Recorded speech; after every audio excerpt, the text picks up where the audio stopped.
सुनिए डॉक्टर श्याम सुंदर पाराशर जी की यह अनमोल कथा। आज की इस पंचम दिवसीय कथा के प्रथम भाग के अंतर्गत भक्तों गुरुदेव भगवान जी के मुखार बिंदु से भगवान नारायण के कुछ प्रमुख अवतारों की विशेष कथा को सुने, जिससे आपके मन के पापों का नाश होकर आप भक्ति में अपने मन को दृढ़ करें। भक्तों, श्री राधे राधे। जन्मोत्सव का ही दिन था। खूब उत्सव मनाए, खूब उत्साह से भर करके। सुखदेव जी ने 18 श्लोकों में गोविंद के जन्म महोत्सव को गाया है। मानो श्रीमद् भागवत के 18,000 श्लोकों का आनंद नंदोत्सव के 18 श्लोकों में प्रकट कर दिया। मानो 18 पुराणों का सार सर्वस्व प्रकट कर दिया, या यूं कहें भगवत गीता के 18 अध्यायों का तत्व प्रकट कर दिया। सुखदेव जी कहते नंद के घर बेटा नहीं हुआ, बोले जाता हिला दो। मूर्तिमान आनंद ही बालक बन करके अवतीर्ण हो गया, इसलिए नंद के आनंद भयो। नंदस्त्वात्मज उत्पन्ने, शब्दों पर थोड़ा ध्यान दें। सुखदेव जी ने यहां नंद के आत्मज की चर्चा की है, और आत्मज शब्द का प्रयोग अपने बेटे के लिए किया जा सकता है। दूसरे के बेटे को हम बेटा तो कह सकते हैं, आत्मज नहीं कह सकते। तो क्या ये उत्सव सचमुच नंद के ही आत्मज का है? आत्मज तो वसुदेव के हैं। यदि वसुदेव के आत्मज का ये उत्सव था, तो यहां नंदस्वात्मज क्यों कहा? और फिर उत्पन्ने, उत्पन्न तो मथुरा में हुए। आत्मज और उत्पन्न, ये दो शब्द। इसकी जगह सुखदेव जी यूं कह सकते थे, नंदस्त्वरभक आयाते जाता ह्लादो महामना। अर्भक, नंद के घर में बेटा आया तो कोई विरोध नहीं होता, अर्थ भी सार्थक हो जाता। ऐसे और भी कई जगह शब्द आत्मज का ही प्रयोग किया है। गर्गाचार्य जी ने भी तस्मात् नंदात्मजोयम ते नारायण समो गुण, उन्होंने भी आत्मज कह दिया।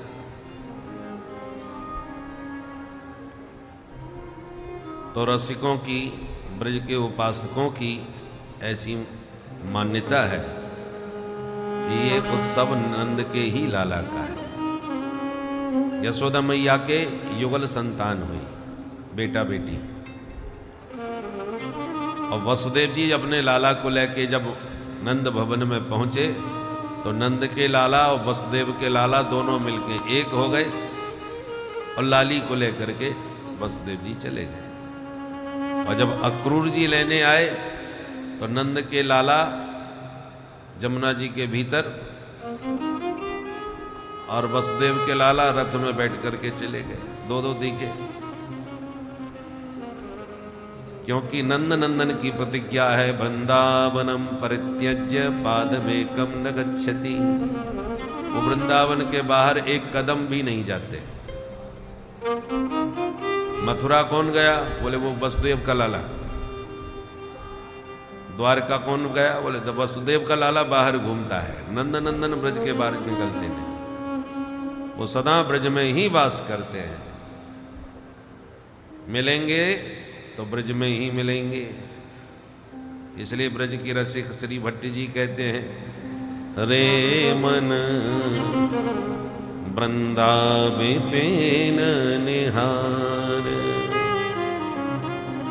मेरे मन वृंदावे पेन निहार। यद्यपि मिले कोटि चिंतामणि, यद्यपि मिले कोटि चिंतामणि, तदपि न हाथ पसार,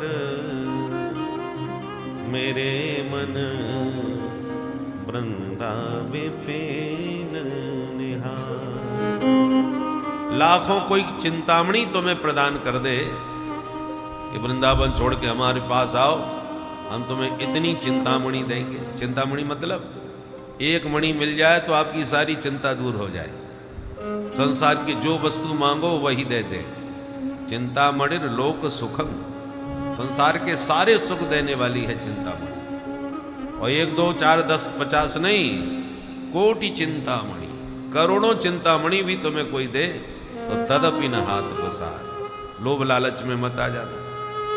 अरे यहां तक कह दिया, विपिन राज सीमा के बाहर, विपिन राज सीमा के बाहर, तो हरि हो कौन निहार। मेरे मन हरि हो कौन निहार, वृंदा विपिन निहार। मेरे मन वृंदा विपिन निहार। श्री भट्ट के प्रभु श्री जय श्री भट्ट धूल धूसिर तन। भट्ट जी कहते तुम्हें देखना है तो क्या देखो, जय श्री भट्ट धूल धूसर तन, यह आशा उर्धार। केवल जीवन में एक ही आशा रहो कि धूल में लिपटे हुए हमारे नंद नंदन ब्रज रज में लोटपोट होते हमें नजर आवे। धूल धूसर तन, हम ब्रज रज में लौटते रहें और नंद नंदन को ही निहारते रहें ब्रज के कण कण में। बस यही हमारी एकमात्र आशा हो और दूसरी कोई आशा मन में ना हो। माने परमात्मा भी तुम्हें ब्रज के बाहर खड़े होके कहे कि मामेकम शरणम ब्रज, आओ मेरी शरण में, तो हाथ जोड़ लेना कि जरूरत नहीं है। क्यों भाई? बोले हमें चाहिए तो नंद नंदन कृष्ण चाहिए, ब्रज नंद नंदन कृष्ण चाहिए, राधा वल्लभ कृष्ण चाहिए। ये द्वारकाधीश नहीं चाहिए, मथुराधीश नहीं चाहिए, वासुदेव कृष्ण नहीं चाहिए। इसलिए विपिन राज सीमा के बाहर हरिहु को न निहार। गोविंद को भी मत देखो, इतनी ब्रज के प्रति निष्ठा। क्योंकि ब्रज के बाहर यदि कोई खड़ा है तो हमारा नंद नंदन हो ही नहीं सकता, वो तो एक कदम जाते ही नहीं। इसलिए नंदस्त्वात्मज उत्पन्न, ये जो बालक है ये नंद के ही लाला का मूर्तिमंत आनंद है। नंद बाबा ने जैसी समाचार सुना तो सबसे पहले आहूय विप्रान, ब्राह्मणों को बुलवाया। कैसे? वेद ज्ञान, सब वेदज्ञ ब्राह्मण आए। नंद बाबा स्नान करके आए, पवित्र होकर के बढ़िया सुंदर अपना श्रृंगार किए।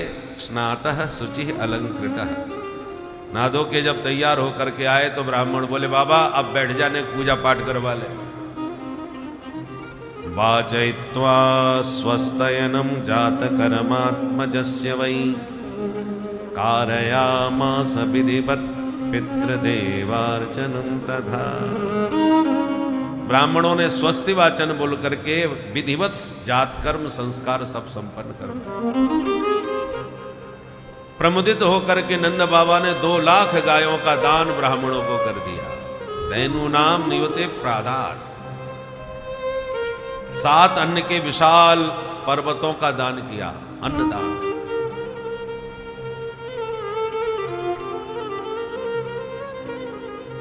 आनंद का क्षण कब निकल जाता है, व्यतीत हो जाता है, पता ही नहीं चलता है। और दुख की घड़ी काटे नहीं कटती। तो आनंद में इतने डूबे हैं ब्रजवासी सब, समय का पता ही नहीं चल रहा कब निकल रहा है। अचानक नंद बाबा को याद आई, भाई ब्रजवासियों हमसे भूल हो गई। क्या बात है कि बाबा? बोले हम गायबे बजाबे में इतने मस्त हो गए कि इनकम टैक्स जमा कर वो भूल गए। समय पर कंस को कर नहीं पहुंचाया तो कुपित हो जाएगा भाई। बाबा नंद के यहां 9 लाख गाय हैं, दूध दही का बहुत बड़ा कारोबार है, इसलिए कंस ने टैक्स लगा दिया है।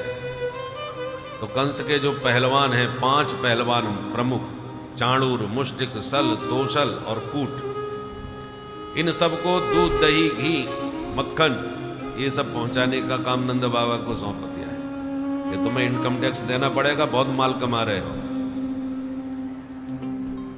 तो बेचारे नंद बाबा को देना पड़ता है। तो जिस तिथि में गोरस पहुंचाना था वो तिथि निकल गई, खुशी के मारे भूल गए। तो नंद बाबा बोले, भाई ब्रजवासियों देखो, वो पापी कंस कहीं नाराज ना हो जाए, तो मोह समय दो तो मैं वह कंस को कर दे आऊं। तब तक तुम प्रेम से गाओ बजाओ, घर तुम्हारो है, लाला तुम्हारो है, अपनो मानो और प्रेम से खूब गाओ बजाओ। बस छोरा को ने ध्यान रखियो, भीड़ भड़के में कछु बात ना है जाए। ग्वाला बोले, बाबा तू घर की चिंता छोड़, अपनो काम निपटा, गोकुल है तो हम सब देख लेंगे। तो गोपान गोकुल रक्षायाम निरूप्य मथुरांगत नंदः कंसस्य वार्षिक्यम करम दातुम कुरुद्वः। सुखदेव जी कहते हैं, हे कुरुद्वः अर्थात हे राजा परीक्षित, कंसस्य वार्षिक करम दातुम नंदः मथुरांगत। कंस को वार्षिक कर देने के लिए नंद बाबा मथुरा गए। और बाबा जैसी मथुरा निकले कि मथुरा से लाला की मौसी आएगी। कन्हैया की मौसी जानते हैं आप? कंसेन प्रहिता घोरा पूतना बाल घातिनी शिशुश्चकार निघ्नन्ति पुरग्राम प्रजादिषु। कंस की मुंह बोली बहन पूतना, अब मामा की बहन है तो फिर कन्हैया की तो मौसी लगेगी। पूतना ने कंस से कहा, भैया तुम बिल्कुल चिंता मत करो, आकाशवाणी ने कहा है कि तुम्हारा काल तुम्हारे आसपास है, तो तुम्हारे आसपास के जितने बच्चे पैदा हो गए सबको मैं ठिकाने लगा दूंगी। न रहेगा बांस न बजेगी बांसुरी। जब कोई बच्चा ही नहीं रहेगा तो काल जो भी पैदा हुआ हो अपने आप ही मर जाएगा। ये काम मुझे सौंपो। ठीक है बहन जी। पूतना चल पड़ी। जैसे इसने गोकुल में प्रवेश किया तो पूरे गोकुल में हल्ला सुनाई पड़ा, नंद घर आनंद भयो, जय कन्हैया लाल की। पूतना समझ गई काऊ के घर में पूत भयो है और मेरो नाम है पूतना। मैं किसी पूत को छोड़ने वाली नहीं हूं। किसका पूत है जिसकी खुशी में सब ब्रजवासी ऐसे झूम रहे गा रहे हैं। तब तक देखा गोपियों का झुंड लिए बधाई मंगल गीत गाता हुआ वह झुंड नंद भवन की ओर जा रहा है। पूतना समझ गई ये सब गोपियां वहीं जा रही हैं बधाई लेके जहां पूत भयो है, तो इसी झुंड में मैं मिल जाऊं तो वहीं पहुंच जाऊंगी। और इतनी बड़ी राक्षसी को अपने साथ कौन लेके जाएगा। इसने तुरंत माया के द्वारा परम मनोहर रूप बना लिया। इतनी सुंदर बन गई कि सुखदेव जी कहते हैं परीक्षित ऐसी लग रही थी जैसे साक्षात श्री देवी आ गई हो। गोप्यः श्रियं दृष्टुमिवागतां पति। आप श्री देवी का अर्थ कोई दूसरा मत लगा लेना। श्री देवी का मतलब लक्ष्मी देवी। मानो वैकुंठ से महालक्ष्मी अपने प्रियतम का दर्शन करने के लिए ब्रज में उतर आई हो। गोप्यः श्रियं दृष्टुमिवागतां पतिं। गोपियों के झुंड में मिलकर के पूतना पहुंच गई नंद भवन में और सब गोपियों ने मैया को बधाई दी तो पूतना ने भी नाटक किया, अरे जसोदा बहन बधाई हो बधाई हो। बहना मैंने जैसी सुनी कि तेरे बुढ़ापे में छोरा भयो है, मैं तो सुन करके बाबरी है गई। घर के सब काम छोड़ छाड़ के बस भागी भागी तेरे लाला को मुँह देख हुए आई हूँ। अब तू ऐसे आंखें फाड़ फाड़ के मुँह का देख रही है, ना पहचानी। अब मैया बेचारी नीचे से ऊपर तक ताक रही है, हे भगवान ये मेरी बहना कौन कहाँ से आई गई। पर मुँह को इतने प्यार से बधाई लेके आई है तो होगी तो कोई जान पहचान की। अरे सगी बहन न सही तो चचेरी ममेरी फुफेरी का दूर रिश्ते की होगी। अब मैं एकदम पूछूं कि तू कौन है, मैं ना पहचान पा रही तो बुरो मान जाएगी बेचारी। तो मैया मन में तो शंका कर रही है कि ये है कौन, और ऊपर से मुस्कुरा के स्वागत कर रही है, आओ आओ बहनाओ, तुम सबन को आशीर्वाद है जो या बुढ़ापे में ये खुशी को दिन देख हुए को मिलो। बोलो राधे राधे।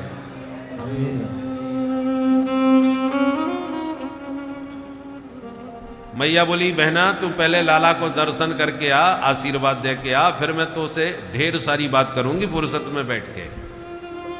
ठीक है।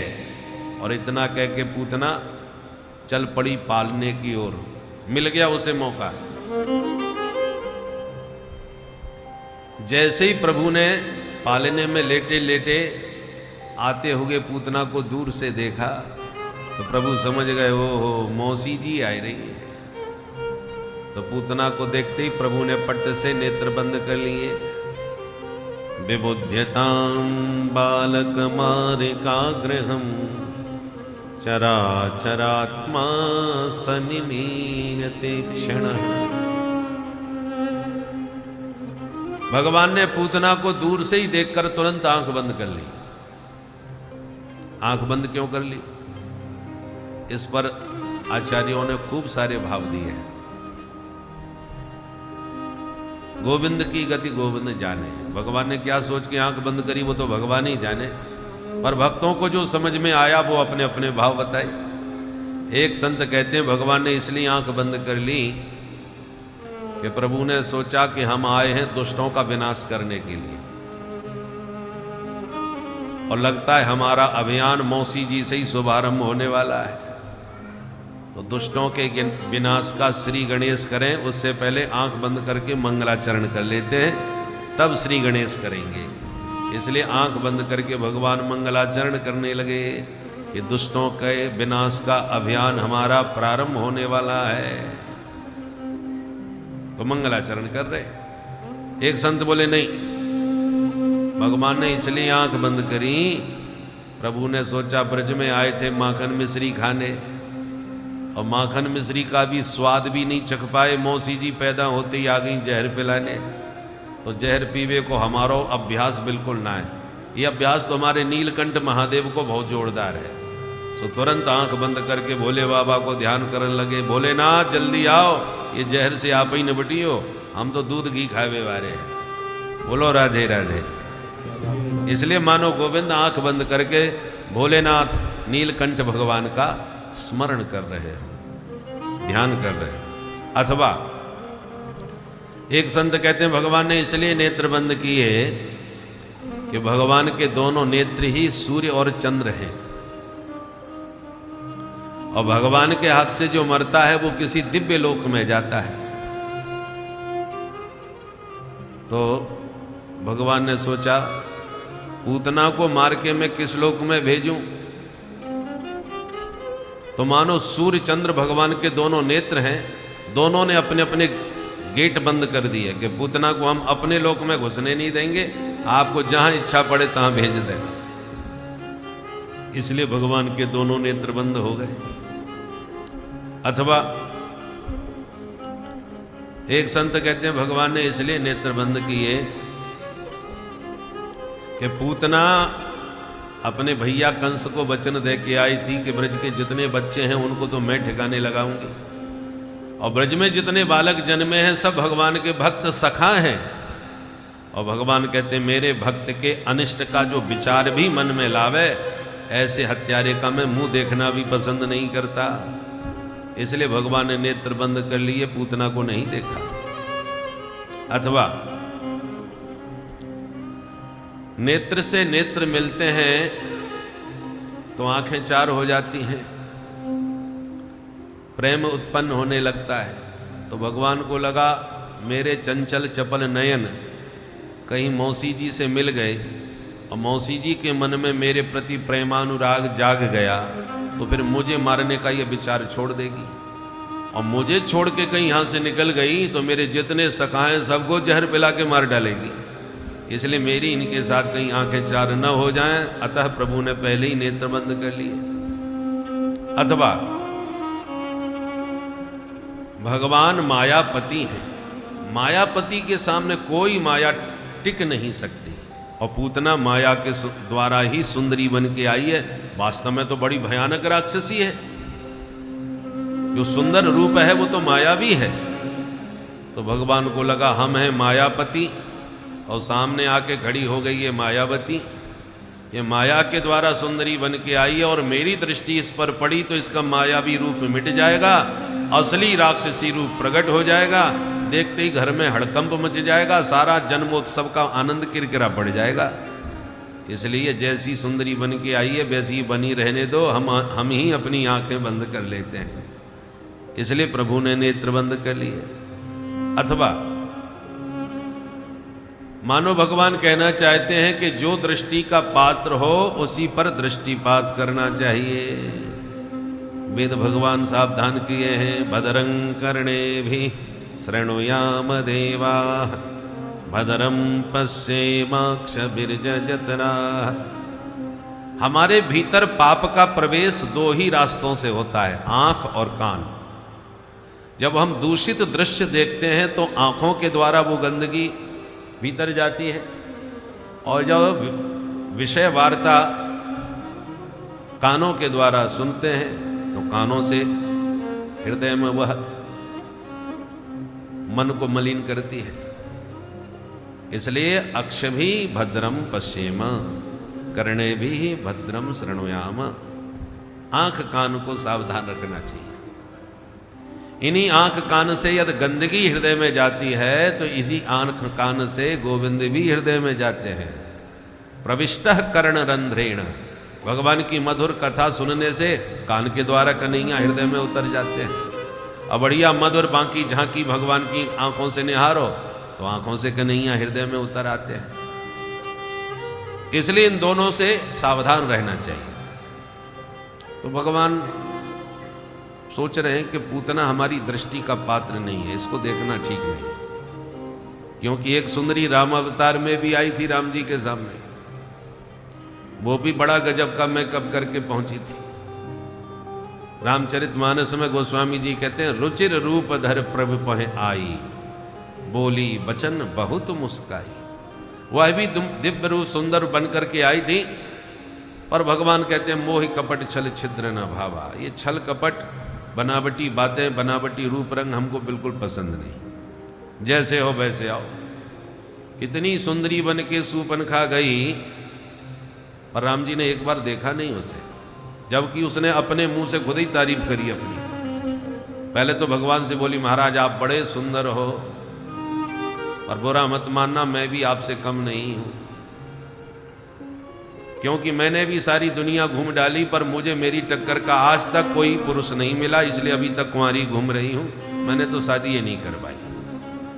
भगवान से कह रही है ताते अब लग रही कुमारी, और मन माना कछु तुम ही निहारी। राम जी से कहती है तुम्हें निहारने के बाद मेरा थोड़ा बहुत मन मान गया, पूरा नहीं माना, मन माना कछु, थोड़ा सा मन मानता है तुम्हें देखकर कि तुम हमसे विवाह कर सकते हो, भाग्यशाली हो जो मैंने तुम्हें पसंद किया। तो भगवान के तो होश उड़ गई, ये विश्व सुंदरी कौन आ गई, इसने हमको जंगल में फैल कर दिया। अरे हम जब मिथिला में गए तो हमारी सुंदरता का पूरा हल्ला मच गया था मिथिलापुर में, धाये धाम काम सब त्यागी, दुनिया दीवानी होकर के हमें देखने को दौड़ी। और ये कौन सी सुंदरी है जो जंगल में हमको फैल कर रही है कि तुम हमारे सामने फैल। तो भगवान को कम से कम इतनी प्रशंसा सुनने के बाद एक बार तो उसकी तरफ देखना चाहिए था कि नहीं, पर नहीं देखा। राम जी ने जवाब तो उसको दिया, पर देखा जानकी जी की तरफ। सीता ही चेताय कहीं प्रभु चितई प्रभु सीतहि चितय कही प्रभु माता, सीतहि चितई कही प्रभु माता, आहई कुमार मोर लघु भ्राता, अगहि कुमार मोर लघु भ्राता, आहई कुमार मोर लघु भ्राता, अगहि कुमार मोर लघु भ्राता, सीतहि चितय कही, चितय कही, चितय कही। अब आपसे हम बात कर रहे हैं तो आपकी तरफ देखना भी तो चाहिए। और सामने खड़ी सूपनखा से बात कर रहे हैं और देख रहे हैं बाईं तरफ बैठी जानकी जी को। सीतहि चितय कही प्रभु बाता, क्योंकि रामचंद्र परान दारान चक्षुषा ना विपश्यति। राम जी महाराज बड़े ही मर्यादा पुरुषोत्तम है, पर नारी को कभी दृष्टि उठा के निहारते ही नहीं। तो क्या राम जी ने किसी स्त्री को आज तक देखा? नहीं, नहीं देखते तो हैं, पर सूपनखा जैसी को नहीं। क्योंकि सूपनखा का मतलब क्या होता है? सूप जैसे हो नाखून जिसके, नख ऐसे सूपनखा। आजकल भी सूपनखा की भतीजियों की कमी नहीं है। बोलो राधे राधे। राधे राधे। बड़े भयंकर नाखून थे सूपनखा के, सूप जैसे। सूप समझते ना, अनाज साफ करती हैं माताएं घर में। ऐसे सूप जैसी आकृति के बड़े बड़े जैसे जिसके नाखून हो। पर भगवान के सामने तो बड़ी बंठन के ठीक ठाक होकर के गई थी। पर भगवान कहते हैं जैसे हो वैसे आओ। सूपनखा की बातें झूठी हैं, रूप रंग सब झूठा है, इसलिए भगवान ने एक बार नहीं देखा। वे ही भगवान जब आगे सबरी के आश्रम में जाते हैं तो सबरी से कितनी मीठी मीठी बातें करते हैं। उसको गजगामिनी कह के भगवान ने बुलाया, करेवर गामिनी। तो बेचारी उस बुढ़िया को तो गजगामिनी कह रहे हैं, और जितनी बन ठन के आई उसको देख भी नहीं रहे। क्यों? क्योंकि राम जी बाहर की सुंदरता को नहीं निहारते, वो अंतरात्म दृक हैं, भीतर की सुंदरता को देखते हैं। मन बुद्धि चित्त जो है तुम्हारा अंतःकरण, वो कितना सुंदर है। कैमरा फोटो खींचता है, बाहर के रूप को दिखाता है, और एक्सरा भीतर का फोटो खींचता है, भीतर क्या गड़बड़ी है वो बताता है। तो हमारी आंख बाहर की सुंदरता पर मुग्ध होती है, और राम जी भीतर के सौंदर्य पर प्रसन्न होते हैं। इसलिए निर्मल तन नहीं, निर्मल मन चाहिए राम जी को। निर्मल मन जन सो मोहि पावा। मन भीतर की वस्तु है, और भगवान भीतर की ही वस्तु को देखते हैं। अस्तु प्रसंग पर आए, कन्हैया ने आंख बंद क्यों करी? राम जी ने सोचा कि जब सूपनखा सुंदरी बन के आई तो किशोरी जी बगल में ही बैठी थी, सो उनको देख के काम चल गया। पर कन्हैया ने सोचा जब पूतना सुंदरी बन के आई है तो हमारी किशोरी जी दाएं बाएं कहीं नहीं है, सामने केवल मौसी पूतना ही खड़ी है बन-ठन के, और ये हमारी दृष्टि का पात्र है नहीं। तो जब दृष्टि का पात्र कोई न सूझे तो आंख ही बंद कर ले, पर कुपात्र पर भूल के भी दृष्टिपात न करे। इसलिए कन्हैया ने आंख ही बंद कर ली। चराचरात्मा सनिमीन तीक्ष्ण। अब गोविंद की गति गोविंद जाने, उन्होंने क्या सोच के आंख बंद करी वो तो वो जाने। बाकी आचार्यों ने, संतों ने इसके बहुत से कारण बतलाए।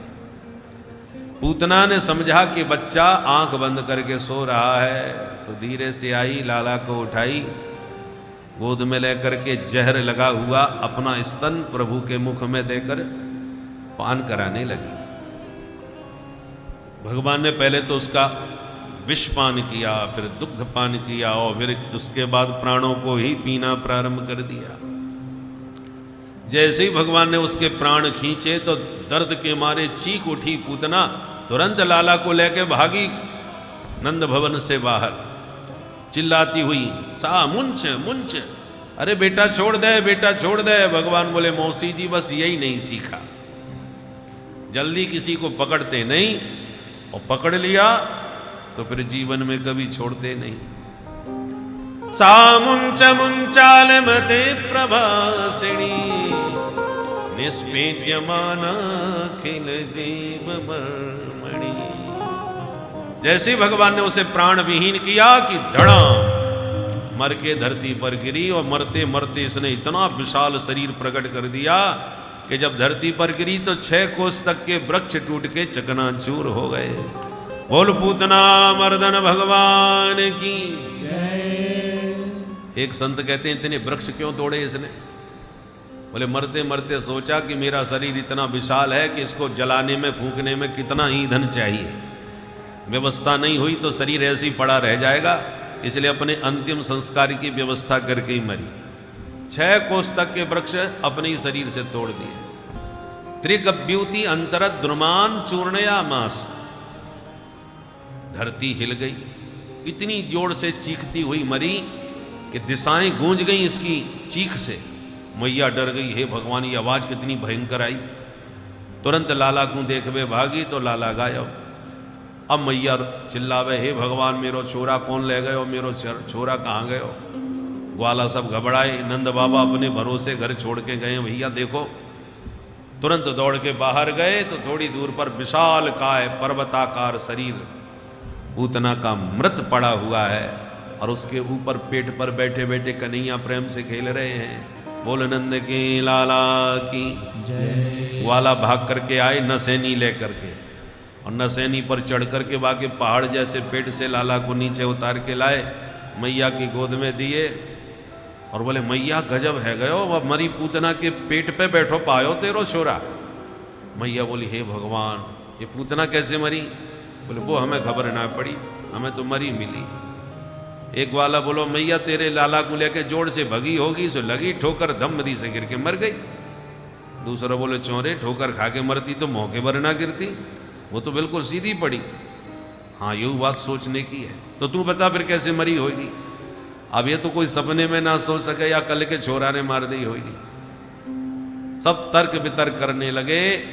मैया बोली, जैसे मरनी थी सो मर गई पूतना, पर मेरे छोरा ने मुर्दा छू लियो, मेरो छोरा अशुद्ध है, चलो जाके भले शुद्धिकरण करें। तो मैया लाला को गोद में लेके गौशाला में आई। पहले गैया के गोबर में नवाया, गैया के मूत्र में स्नान कराया, गैया की चरण रज लगाई, फिर गैया की पूंछ को झाड़ो लगाया, हे गैया मैया मेरे लाला की अलाय वलाय सब दूर कर दे। मंत्र पढ़वे लगी, इंद्रियाणी हृषिकेश प्राणा नारायणो वतु, श्वेतु दीपवतिश्चित्तम मनो योगेश्वरो वतु। 8 श्लोकों में बाल रक्षा कवच पढ़ के मैया ने गाय की पूंछ से गोविंद को झाड़ा है। भागवत में इसको बाल रक्षा कवच कहा गया है। यदि आपने बाल रक्षा कवच पढ़ करके शुद्ध देसी गाय के पूंछ से अपने बच्चे को झाड़ा मार दिया तो बच्चे की अलाय बलाय सब दूर हो जाती है, सारे अमंगल अनिष्ट सब भाग जाते हैं। आपको मंत्र कुछ ना आता हो तो वैसे ही गाय का पूंछ पकड़ करके झाड़ दीजिए। गाय के अंगों में सबसे श्रेष्ठ पवित्र अंग गोपुच्छ होती है, पूंछ। पर गाय शुद्ध देसी होनी चाहिए, जर्सी वर्सी नहीं। शुद्ध गाय के ही शरीर में दिव्य देवताओं का वास होता है। गाय की बड़ी महिमा है। आप एक ही बात से समझ जाइए, 84 लाख योनियां हैं, लाखों जीव हैं, शरीरधारी हैं, पर पूरे ब्रह्मांड में ऐसा कोई जीव है जिसका मलमूत्र कोई खाता पीता हो? कोई नहीं। मलमूत्र को सबसे निकृष्ट माना जाता है,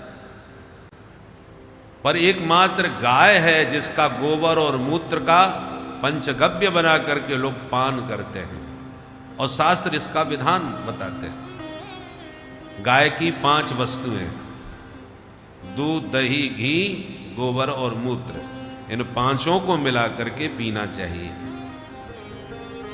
उसको पीने का मंत्र भी है, यस्त्वगस्तिगतं पापं देहे तिष्ठति मामके प्राश्नात् पंचगव्यस्य दहत्यग्निरिवेन्धनम। हे गौ माता, आपका यह दिव्य पंचगव्य हमारे शरीर के समस्त पापों को उसी प्रकार भस्म कर दे जैसे अग्नि ईंधन को जला करके राख कर देती है।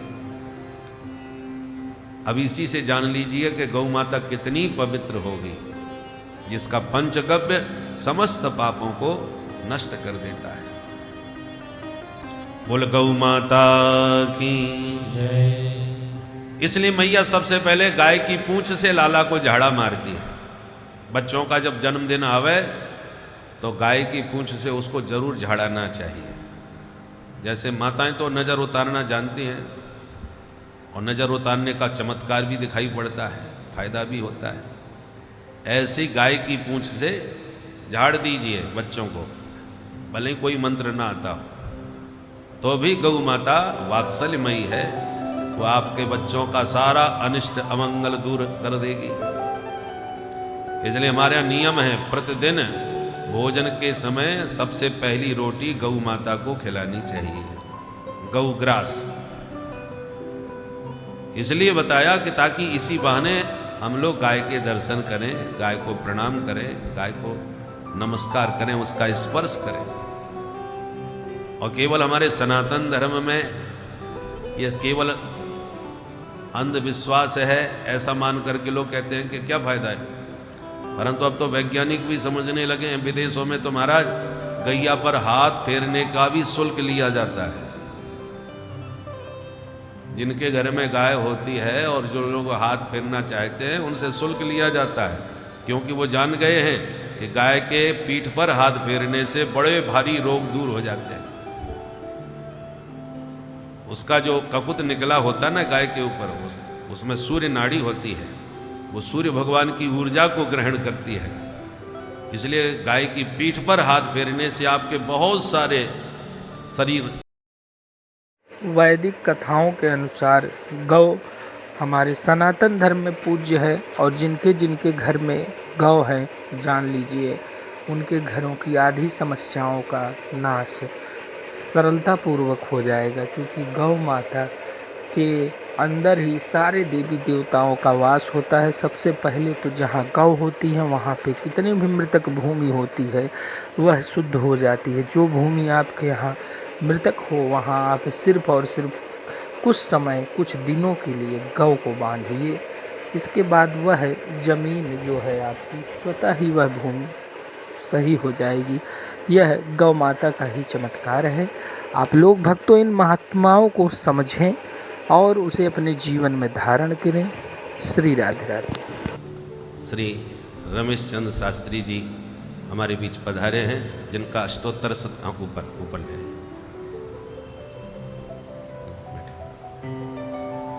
आप श्री की कथा यहीं गीता भवन के 7 नंबर में 108 ब्राह्मणों के द्वारा पारायण के साथ हो रही है।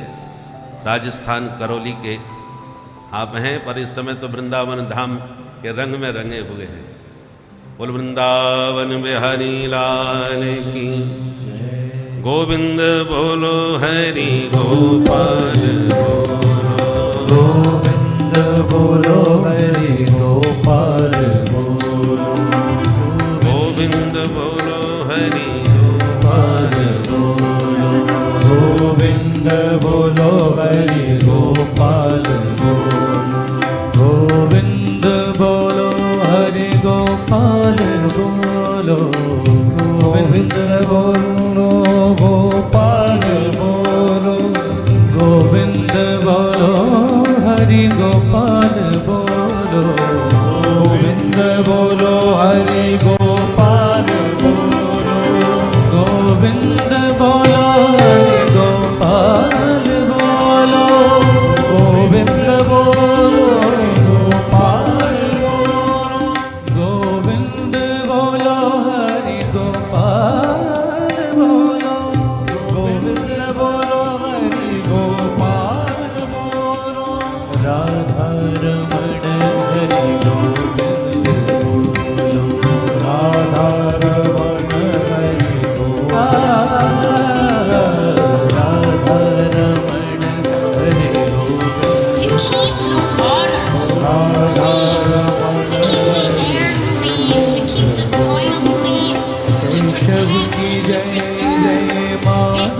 की जय and जय divine creation. केशव की जय जय माधव की जय केशव की जय जय माधव की जय जय केशव की जय जय माधव की जय जय केशव की जय जय माधव की जय केशव की जय जय माधव की जय उमापति शिव शंकर की जय उमापति शिव शंकर उमापति शिव शंकर की जय उमापति शिव शंकर की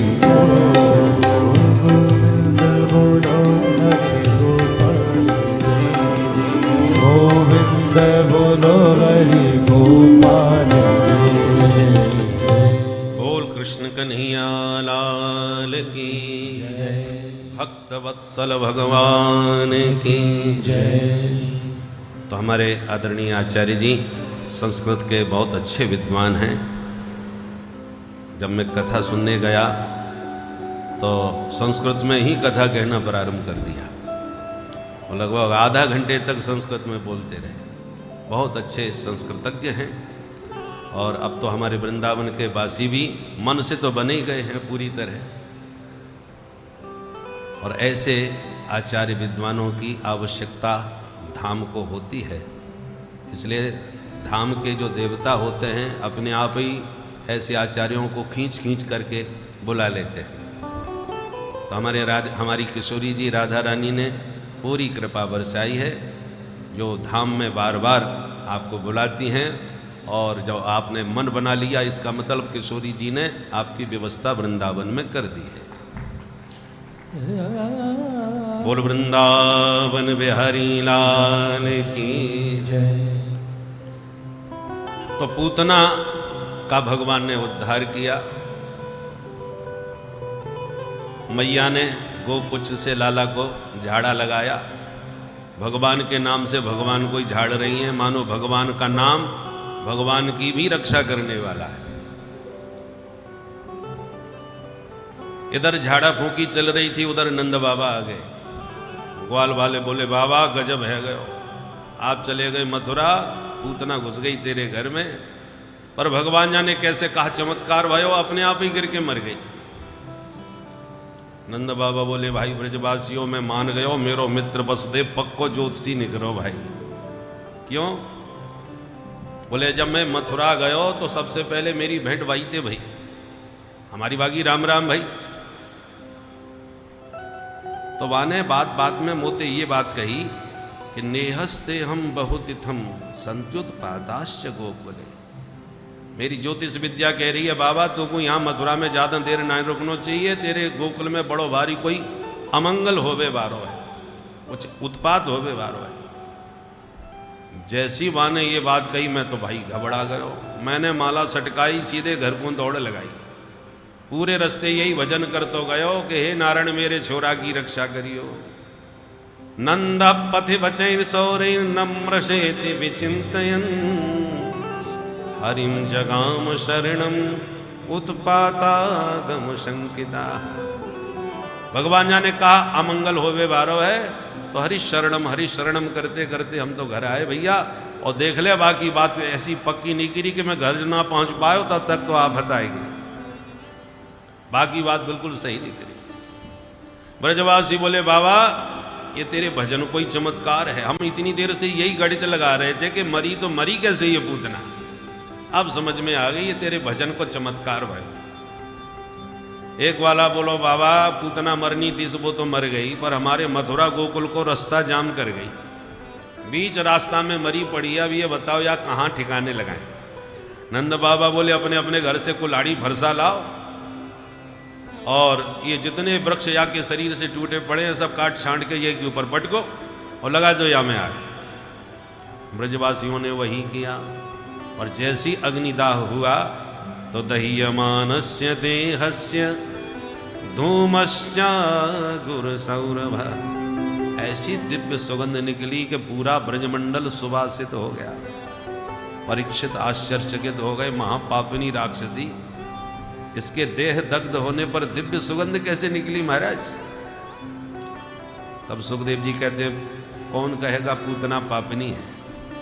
अब परिचय दे रहे हैं पूतना।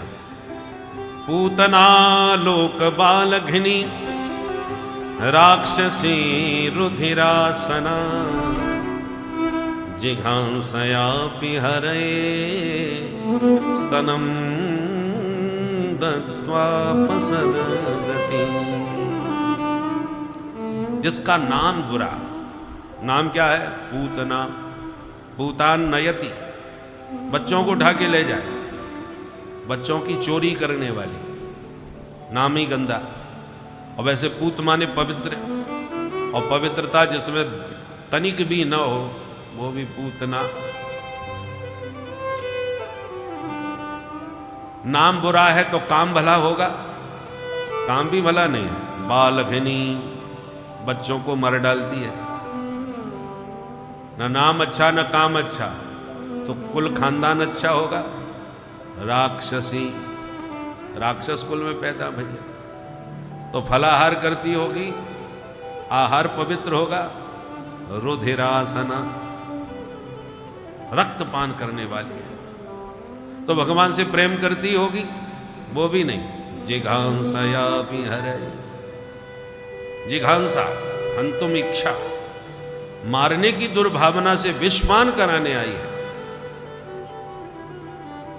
तो फिर विशेषता क्या थी जो भगवान इस पर रीझ गए? बोले स्तनम दत्वा। भगवान बोले बुरी भली जैसी भी हो, और रिश्ते में तो मेरी मौसी है। मौसी का अर्थ क्या? मां जैसी। तो भगवान बोले मामा की बहन जी, हमारी मौसी, और फिर मौसी नाम की ही नहीं है, व्यवहार भी बिल्कुल मां जैसा ही कर रही है। मुझे प्यार से गोद में लिया, स्तनपान कराया, ये तो एक मैया का ही काम होता है। तो मौसी ने मां जैसा काम किया है, तो मौसी को मां जैसी ही गति मिलनी चाहिए। स्तनम दत्वा सदगतिम आप। भगवान मौसी को मां जैसी गति प्रदान कर दिए। लेभे गतिम धातृचिताम। भगवान बोले, अरे सुखदेव जी कहते हैं, परीक्षित, जो गति जसोदा मैया देवकी मैया को बाद में मिली, वो मौसी जी को पहले ही मिल गई। भगवान को कभी किसी जीव का दोष दिखाई पड़ता ही नहीं। पूतना जैसी राक्षसी जिसमें एक भी गुण नहीं था, पर न जाने कौन से गुण पर दया निधि रीझे जाते हैं। भगवान को कृपा करनी है ना, तो कोई ना कोई गुण जबरदस्ती आरोपित कर लेते हैं। जैसे किसी के स्वभाव में भयंकर क्रोध भरा हो, महातामसी हो, तो क्रोध करने का कोई ना कोई बहाना चाहिए। इसने मेरी तरफ ऐसे क्यों देखा, इसने मुझे अंगूठा क्यों दिखाया, कोई भी बहाना मिल जाए, वो उसका क्रोध फूट पड़ता है। ऐसे भगवान का कृपामय विग्रह है, कृपा करने का कोई ना कोई बहाना ढूंढते रहते हैं। कब किस बहाने किस पर कृपा हो जाए। कृपा का कोई नियम नहीं होता, कृपा किसी कानून से नहीं होती, कृपा तो गुणाक्षर न्याय से होती है। आपकी किसी लकड़ी में घुन लग गया और घुन से ओम बन गया, और हम चाहें कि वाह बड़ा गजब का ओम बना है, हम भी अपनी लकड़ी में घुन से ऐसा ही ओम बनवाएंगे, तो टनों लकड़ियां घुन में बर्बाद हो जाएं, तब भी ओम बनेगा, इसकी कोई गारंटी नहीं है। तो ठाकुर जी की कृपा किसके ऊपर किस कारण से हुई है, ये कोई कानून नहीं है, जिस पर जैसे होनी हो जाए। तो पूतना जैसी पापनी में भी प्रभु ने कोई दोष नहीं देखा, और मौसी मान के मां जैसी गति प्रदान कर दी। ये तत्पूतना मोक्षम कृष्णस्यार्भकमद्भुतम शृणुया श्रद्धया मर्त्यो गोविंदे लभते रतिम। यहां सुखदेव जी ने पूतना वध शब्द का प्रयोग नहीं किया है। या ये तत्पूतना मोक्षम, भगवान ने पूतना को जो गति प्रदान करी, मोक्ष किया उसका, इस दिव्य भगवान की लीला का जो भी श्रवण करेगा, गोविंदे लभते रतिम, गोविंद के पाद पद्मों में प्रीति हो जाती है, रति हो जाती है। क्योंकि स्वभावतः व्यक्ति जीव थोड़ा भी भक्त हृदय होगा, वो सोचेगा बताओ, जब पूतना जैसी पापनी को भगवान इस प्रकार से रीच करके अपनी गति प्रदान कर देते हैं, तो हम पापियों का उद्धार क्यों नहीं करेंगे? भगवान को तो निज जनों का दोष दिखाई पड़ता ही नहीं। आचार्य जी कह रहे थे कि बताइए, जही अग बध्यो व्याध जिम बाली, फिर सुकंठ सोई कीन को चाली, सोई करतूत विभीषण केरी, सपने सो न राम ही है। भाई स्वभाव होता है, अपनों का दोष नजर नहीं आता। जन अवगुण प्रभु मान न खाओ, जन अवगुण प्रभु मान न खाओ, जन अवगुण प्रभु मान न खाओ, जन अवगुण प्रभु मान न खाओ, दीन बंधु अति मृदुल स्वभाव, दीन बंधु अति मृदुल स्वभाव, अति मृदुल स्वभाव, इतना कोमल स्वभाव है भगवान का कि वो अपनों का दोष कभी देख ही नहीं सकते। जब पूतना जैसी का दोष नहीं देखे तो निज जनों का क्या दोष देखेंगे? भगवान के यहाँ तो खरे खोटे सब पास होते हैं। जो नोट कहीं ना चले वो ठाकुर जी के दान पात्र में तो चल ही जाएगा। बोलो राधे राधे। भगवान सबको अपना लेते हैं। इस प्रकार से भगवान ने पूतना का उद्धार किया। अब एक दिन भगवान के जन्म का नक्षत्र आया, रोहिणी नक्षत्र। मैया तो बड़ी प्रसन्न। हम लोग साल में वर्षगांठ मनाते हैं, मैया तो हर महीना मनाती है। जब जब रोहिणी नक्षत्र आवे, मेरे लाला को यही नक्षत्र में जन्म भयो। तो मैया ने बड़ो सुंदर लाला को श्रृंगार कियो। पालने में जैसी सुबह नींद आ गई तो मैया ने सोचा कि जब तक छोरा सोवे तब तक घर को कछु काम निपटा लूं। और जैसी खड़ी भई के लाला ने सोते सोते एकदम करवट बदल रही। मैया तो खुशी के मारे नाचने लग गई। छोरा देख लो बड़ो है गयो, अपने आप ही जाने करवट बदल रही। भाई आज तो मैं विशेष गीत गवाऊंगी। तुरंत बुलायो नाई के लगा दे पूरे ब्रज में दुहाई। बोले मैया काय बात की? बोले कह दीजो करवट बदलवे को बिलुआ है। नाई ने दुहाई लगाई, गोपियां ले ले बधाई, दौड़ी दौड़ी चली आई। जसोदा बहन बधाई हो करवट बदलवे की। मैया बोली बहुत बहुत बधाई है बहना, पर हल्ला मत मचाओ। छोरा मैंने अवाली सुबायो है, कच्ची नींद जग जाएगो तो रोवेगो। गोपियां बोली तो हमका तेरी सूरत देखवे आई है। अरे जब आई हैं तो गाएंगी बजाएंगी नाचेंगी कूदेंगी तो घर में हल्ला ना मचेगो। मैया बोली तो 1 मिनट रुक जाओ बहना, या कहीं शांत एकांत में सुबह दूं, फिर चाच तुम हल्ला मचाती रही। मैया ने सोते हुए लाला का पालना उठाया और बाहर खड़ी बैलगाड़ी के नीचे लटकाई दिया और माट मटका उठा करके गाड़ी के ऊपर धरवाई दिए। आंगन साफ कर दियो। अब बहनाओ प्रेम ते गाओ बजाओ, कोई चिंता की बात नहीं। छोरा तो मैंने दूर एकांत में सुवाई दिया। फिर क्या था, गोपियां ठुमक ठुमक के नाचने लगी और मंगल गीत गावे लगी। क्या गा रही हैं? अरे पलना में ललना झुलावे जसोदा मैया, पलना में ललना, पलना में ललना झुलावे यशोदा मैया, पलना में ललना, पलना में ललना झुलावे जसोदा मैया, पलना में ललना, पलना में ललना झुलावे यशोदा मैया, पलना में ललना, पलना झुलावे और ललना सुलावे, पलना झुलावे और ललना सुलावे, पलना झुलावे और पलना झुलावे और ललना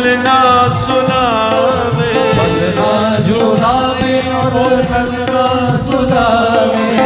निरख श्याम सूरत न फूली समावे। श्याम सूरत न फूली समावे। पलना में जय हो पलना में ललना झुलावे जसोदा मैया। पलना में ललना पलना में ललना झुलावे यशोदा मैया। पलना में ललना। बधाई हो।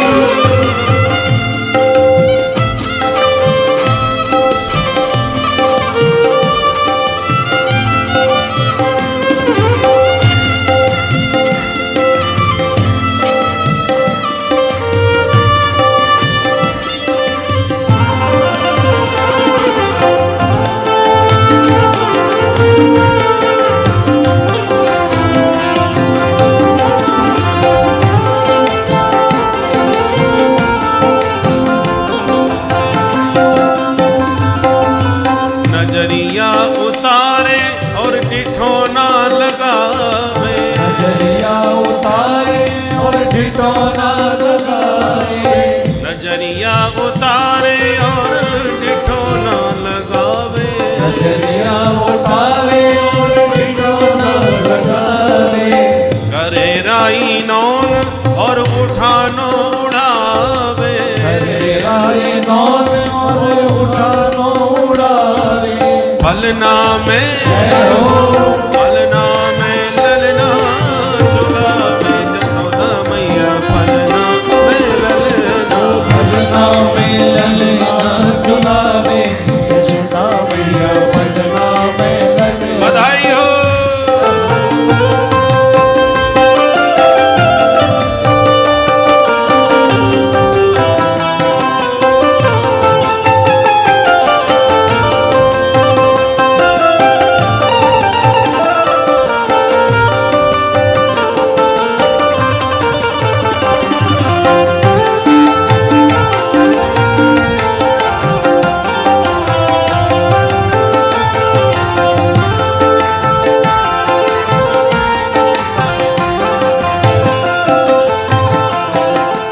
कबहु दौर जावे बाबा नंद को बुलावे। कबो दौर जावे बाबा नंद को बुलावे। लाला उठावे दोनों गोदी खिलावे। लाला उठावे दोनों गोदी खिलावे। लाला उठावे दोनों लाला उठावे और गोदी खिलावे। लाला उठावे वो गोदी खिलावे। पलना में ललना झुलावे यशोदा मैया। पलना में ललना पलना में ललना झुलावे यशोदा मैया। पलना में ललना। पलना में ललना झुलावे यशोदा मैया। पलना में ललना पलना में ललना झुलावे यशोदा मैया। पलना में ललना। यशोदा मैया। पलना में ललना यशोदा मैया। पलना में ललना। यशोदा मैया। पलना में ललना। बोल नंद के लाला की। जय। जैसे ही गाना बजाना हुआ कि लाला की नींद खुल गई। नींद खुलते ही भगवान ने चारों तरफ देखा, मन में सोचा वाह गीत हमारे आंगन में गव रहे हैं और जाके ताई गीत गाए जा रहे हैं, वो बाहर गाड़ी के नीचे लटक रहे। हमारा उत्सव हमारे गीत, तो फिर हमको ही बाहर क्यों लटका रखा है। चलो भीतर चले, पर चलना तो अभी आता ही नहीं, तो कैसे चलें फिर। रे कई उपाय है, बाला नाम रोदनम बलम। रोबे लग जाए सोई मैया उठा के ले ही जाएगी। ऐसा विचार करके गोविंद बड़ी जोर से गला फाड़ के रोए। और गाने बजाने में सब इतने मस्त थे कि नैवा शरणोद वही रुदितम सुतस्य सा रुदम स्तनार्थी चरणाबुदक्षिपत। बहुत देर तक रोते रहे पर नैवा शरणो, किसी को सुनाई नहीं पड़ा। भगवान को बड़ा बुरा लगा। गीत हमारे गब रहे हैं, हम ही पड़े पड़े रो रहे, कोई देख बेबारो ना है। कभी कभी शादी विवाहों में सब लोग मौज मस्ती करके माल छानते हैं और दूल्हा बेचारा भूखा ही बैठा रहता है। उसके भोजन का ध्यान ही नहीं जाता किसी। कई बार ऐसा हो जाता है, लोग खो जाते हैं आनंद में। तो भगवान को लगा अब क्या करें, तो रोते रोते भगवान ने गाड़ी की तरफ देखा और घुमा करके एक लात मारी, धम्म से पलट गई गाड़ी, मटका सा फटाफट फूटे, इतनी भयंकर आवाज भई, मैया घबराई, दौड़ करके आई, जो टूटी गाड़ी दिखाई, मैया जोर से चिल्लाई, कहाँ गए हो मेरो कन्हाई। ग्वाला था सब दौड़े दौड़े आए और लाला को पालने से निकाल करके मैया के गोद में दिए। मैया का मुस्कुरा के जब गोविंद ने स्तनपान किया तो मैया की जान में जान आई।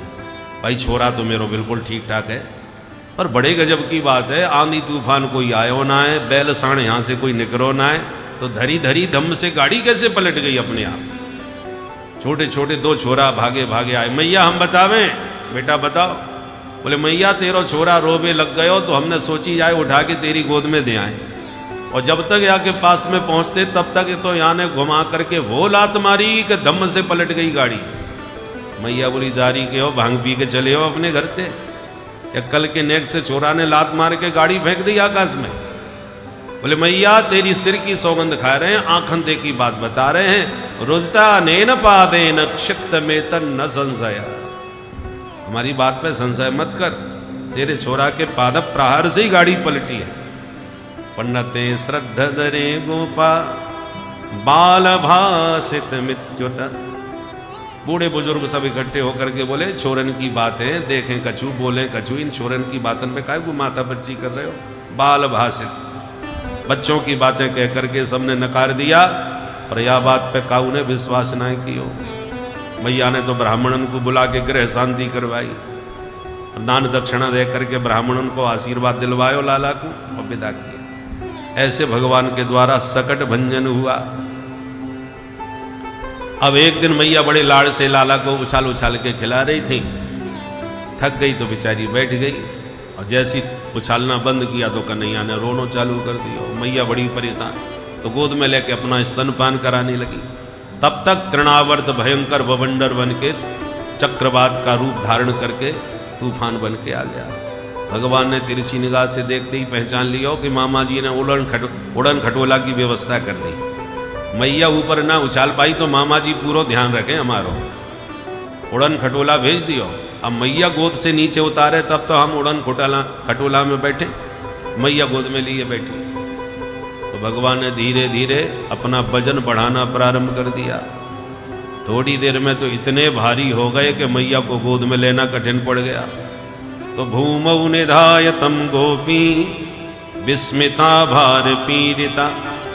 लाला को धरती में उतार के मैया आंखें फाड़ के देखने लगी, हे भगवान थोड़ी देर पहले तो या उछाल उछाल के खिला रही, अब तो ये मेरी गोद में ही ना बन पावे, इतना भारी कैसे है गयो। विस्मिता भार पीड़िता, आंखें फाड़ के मैया देख रही है, हमें इतनी जल्दी इतना वजन कैसे बढ़ गया भाई। पर माधव की मुस्कान ही माया है। मैया बोली अरे मैं समझ गई, 2 घंटा से बैठी बैठी दूध जो पिवाई रही हूं, मालूम पड़े छोरा ज्यादा दूध पी गयो सो भारी है गयो। अब बताओ दूध पीवे से छोरा भारी है जाए। और मैया को जम गई बात, तो धरती में उतार के बोली लाला हमने खेल कूद के दूध हजम कर ले, बाद में गोद लूंगी। और खेलता हुआ आंगन में छोड़ के मैया भीतर गई। मिल गया अवसर तृणावर्त को, वेग से आया, भगवान को उठाया, कंधे पर बैठाया, आकाश में उड़ा के ले गया। भगवान भी उड़े चले गए और पूरा ब्रजमंडल घूम लिया। ये छिपी गली, ये प्रेम गली, सबरे गली मोहल्ले देख लिए ब्रज के। और जैसी ब्रज के बाहर जाने को होगा कि भगवान ने गला दबा के इतना वजन बढ़ा दिया कि तृणावर्त घबरा गया कि जल्दी जल्दी में नंद के आंगन की कोई काली शिला तो नहीं उठा लाया, ये बच्चा है कि पहाड़ इतना भार। भगवान मुस्कुराने लगे, अरे मूर्ख, मेरे भक्त पत्थर में भी मुझको देख लेते हैं और दुष्ट तू मुझ में पत्थर को देख रहा है। चल तेरी खोपड़ी पत्थर से ही पटको। तमंतरिक्षात पतितम शिलायाम विषीण सर्वावयवम करालम। भगवान ने सिर पकड़ के शिला पर लाके उसको पटका और गिरते ही गोविंदाय नमो नमः। तृणावर्त का उद्धार हो गया, तूफान शांत हो गया। मैया दौड़ के आई, लाला को उठा के छाती से लगा के बोली, हे भगवान आज मुझे पक्को विश्वास है गयो को काउए ना मारे भैया, पापी अपने पाप से खुद ही मर जा रहे। एरे गहरे नथु खैरे कारे कारे मोड़े के न जाने कहाँ से आवे और कैसे मर जाए वो तो खबर ही ना चले। और जब मैंने काऊ को कचूना बिगाड़ो तो मेरे कोई कैसे बिगाड़े लेगो। हिंसस्व पापेन विहिंसित खल साधु समत्वेन भयाद विमुच्यते। इस प्रकार भगवान ने तृणावर्त का उद्धार किया। भगवान की जितनी भी दिव्य लीलाएं हैं, ऐतिहासिक सत्य तो हैं, इनके लीला स्थल भी हैं, परंतु ऐतिहासिक सत्य होने के साथ साथ आध्यात्मिक दृष्टि से विचार करके देखें तो ये असुर अब भी हम पर हमला कर रहे हैं। और ये असुर कौन है? भगवान ब्रज में प्रकट हुए, उसके बाद असुरों के हमले भी चालू हो गए। व्यक्ति जब उत्कर्ष को प्राप्त होता है तभी आसुरी शक्ति उसको पटकने का, गिराने का काम करती है। जो नीचे गिरा है उसको क्या गिराना? तो ब्रज का अर्थ क्या है? ब्रजति भगवत समीपे सब्रज, जो तुम्हें भगवान की निकटता प्रदान कर दे, भगवान से मिला दे, भगवान के निकट पहुंचा दे। तो ये मानव शरीर पर भी हम विचार करें तो ये भी ब्रजमंडल है, क्योंकि यही भगवान से मिलाने का सर्वोत्तम साधन है। साधन धाम मोक्ष कर द्वारा, दुर्लभो मानुषो देहो। भाई ब्रज की महिमा पहले भी थी, और जब भगवान का प्राकट्य हो गया तो ब्रज की महिमा अत्यंत बढ़ गई, बहुत अधिक बढ़ गई। गोपियों ने यही बात कही, जयति ते धिकम जन्मना ब्रज। ब्रज की महिमा तो थी, पर तब जन्मना अधिकम जयति, आपके जन्म से और अधिक बढ़ गई। ऐसी मानव शरीर की महिमा है, इसमें कोई संदेह नहीं। शास्त्रों ने मुक्त कंठ मानव जीवन की महिमा का गुणगान गाया है। बड़े भाग्य मानुष तनु पावा। विशेषता क्या है इसमें? बोले साधन धाम मोक्ष कर द्वारा। ये साधनों का केंद्र है। सारे साधन इस शरीर से करके आप भगवत प्राप्ति का मार्ग पूर्ण रूपेण प्रशस्त कर सकते हैं, और शरीरों में यह सुविधा नहीं है। मोक्ष के दरवाजे में जो ताला पड़ा है उसमें केवल ये मानव शरीर की चाबी ही फिट बैठती है, फटाक से खुल जाता है, और चाबी उसमें फिट नहीं बैठती। गोस्वामी जी ने रामचरितमानस में लिख दिया है कि बड़े भाग मानुष तन पावा, सुर दुर्लभ सद ग्रंथ ही गावा, साधन धाम मोक्ष कर द्वारा। यह जो एक साधन है मोक्ष प्राप्त करने का, वैसे भक्ति किसी समय, किसी जन्म, किसी भी विशेष रूप से बांधी नहीं जा सकती। भक्ति किसी भी योनि में हो, भक्ति होती है। जिस प्रकार गजराज ने किया, जिस प्रकार काकभूषुंड जी ने किया कौवे के रूप में, तो भक्ति का कोई और छोर नहीं होता, भक्ति स्वतंत्र होती है। किंतु मोक्ष पूरी तरह से भक्ति के साधन आपको इसी मानव शरीर में मिलेंगे। इसीलिए इस शरीर को पाकर आप ईश्वर की भक्ति अवश्य करें। भक्तों, कथा को पूरी तरह सुने। श्री राधे राधे। विवेक प्रधान मनुष्य शरीर है, परंतु इस दुर्लभ मनुष्य शरीर को पाने के बाद इसकी सफलता कब है? जब ठाकुर जी का जन्मोत्सव इसमें मन जाए। इसी शरीर में, शरीर छूटने से पहले भगवत तत्व का ज्ञान हो जाए, भगवत साक्षात्कार हो जाए, तो समझ लो आपका यह ब्रजमंडल सफल हो गया। गोविंद गोकुल आयो, तब ब्रज में आनंद छायो।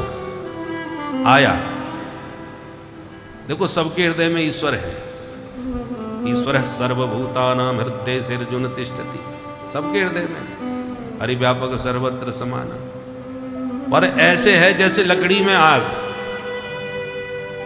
लकड़ी में आग है, इसमें कोई संदेह नहीं, परंतु अरणि पंथन करके जब अग्नि प्रकट होगी तभी अग्नि का पूरा लाभ मिलेगा। नहीं सर्दी में बत्ती सी बज रही है, थर थर कांप रहे और अंधेरे में डर रहे हैं, तो सर्दी का भी ताप पहुंच रहा है और अंधकार से भी भय लग रहा है। ने घर्षण कर दो, आग प्रकट हो जाएगी लकड़ी में से, तो प्रकाश भी हो जाएगा और सर्दी भी भाग जाएगी, सारे संताप हट जाएगा। तो एक दारुगत देखिए एकू पावक जुग सम ब्रह्म विवेकु। हम सबके इस हृदय में ईश्वर तो है, फिर भी हम रो रहे हैं दुख के दलदल में। जब देखो तब सिर पकड़ के बैठे रहते हैं। क्यों? बोले ईट नहीं है। हनुमान जी ने प्रकट करके दिखा दिए।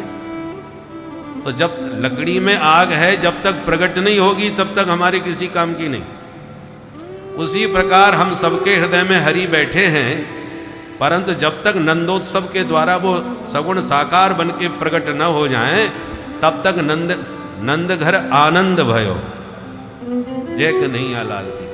तो आनंद तो कब आएगा? जब नंद नंदन आएंगे, प्रकट होंगे तब ना। ऐसे ही हमारे ब्रजमंडल में, इस मानवपुरी की मथुरा में जब तक गोविंद प्रकट नहीं होंगे, तब तक ये मानव जीवन की सार्थकता सिद्ध नहीं होगी। और जब नंदनंदन प्रकट हुए तो सबसे पहला हमला पूतना ने किया। पूतना कौन है? अविद्या। अविद्या का बाह्य रूप बड़ा आकर्षक होता है, परंतु इसका नाम पूतना है। ये केवल छोटे छोटे बच्चों को मारती है, बड़ों पर हमला नहीं करती, बच्चों पर हमला करती है, बाल घातनी। उसी प्रकार जो अबुध जन है, जो प्रौढ़ है, ज्ञानी पुरुष है, उन पर अविद्या का प्रभाव उतना नहीं पड़ता, उन पर हमला भी नहीं करती। अबुध जनों पर हमला करती है ये पूतना।